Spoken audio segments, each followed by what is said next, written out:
राजस्थान की शुष्क भूमि के हृदय में एक ऐसी झील है जो इतनी पवित्र है कि देवताओं ने भी इसे अपना निवास स्थान चुना। यह वह स्थान है जहां स्वयं सृष्टि ने अपनी दिव्य छाप छोड़ी है। यह पुष्कर झील की पौराणिक कहानी है। पृथ्वी पर एकमात्र ऐसा स्थान जहां भगवान ब्रह्मा की पूजा की जाती है। पुष्कर झील की उत्पत्ति का वर्णन पद्म पुराण में किया गया है, जो हिंदू धर्म के सबसे प्रतिष्ठित ग्रंथों में से एक है। महान संस्कृत कवि कालिदास ने भी अपने कालजयी महाकाव्य अभिज्ञान शाकुंतलम में इसका उल्लेख किया है।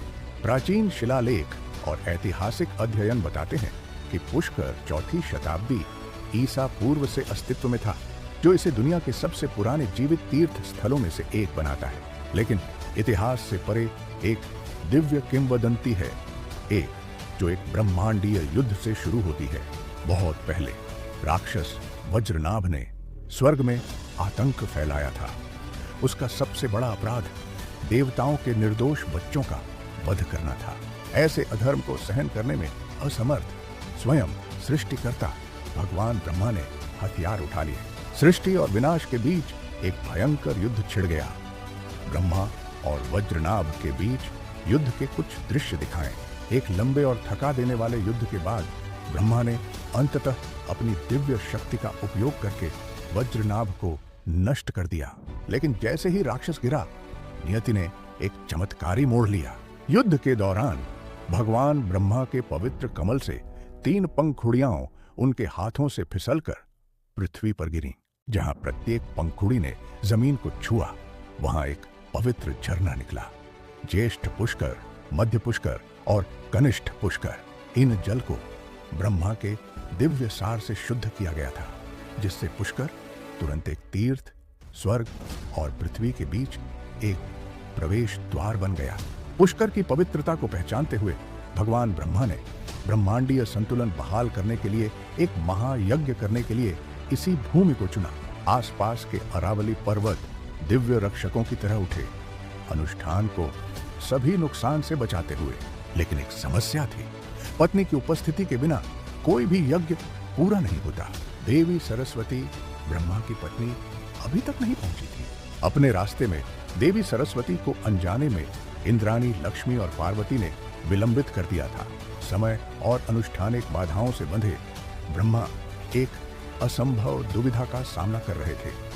शुभ मुहूर्त फिसल रहा था। निराशा में ब्रह्मा ने मार्गदर्शन के लिए भगवान इंद्र की ओर रुख किया। इंद्र ने एक विनम्र लेकिन तेजस्वी आत्मा भेजी, एक दूध वाले की बेटी जिसका नाम गायत्री था, जो हृदय से शुद्ध और आत्मा से दिव्य थी। यज्ञ को बचाने के लिए ब्रह्मा ने गायत्री से विवाह किया, जो उनके बगल में अमृत का कलश लिए बैठी थी, पवित्र अग्नि में आहुति दे रही थी। यज्ञ फिर से शुरू हुआ, लेकिन नियति ने एक अंतिम परीक्षा छोड़ी थी। जब देवी सरस्वती अंततः पुष्कर पहुंची, तो इस दृश्य ने उनके हृदय को तोड़ दिया। एक और महिला उसकी सही जगह पर बैठी थी। क्रोध और दुख से ग्रस्त होकर सरस्वती ने ब्रह्मा को शाप दिया, आज से पृथ्वी पर कोई भी तुम्हारी पूजा नहीं करेगा। ब्रह्मांड कांप उठा, लेकिन प्रेम ने उसके क्रोध को नरम कर दिया। सरस्वती ने अपने शाप को संशोधित करते हुए घोषणा की, तुम्हारी पूजा केवल यहीं पुष्कर में की जाएगी। इस प्रकार पुष्कर दुनिया में भगवान ब्रह्मा का एकमात्र प्रमुख मंदिर शहर बन गया। आज भी तीर्थयात्री मानते हैं कि पुष्कर झील में एक बार डुबकी लगाने से जीवन भर के कर्म धुल जाते हैं। यह सिर्फ एक झील नहीं है, यह एक जीवित किंवदंती है, एक अनुस्मारक है कि नियति, भक्ति और दिव्य इच्छा दुनिया को रहस्यमय तरीकों से आकार देती है। पुष्कर वह जगह है जहां सृष्टि ने पृथ्वी को छुआ।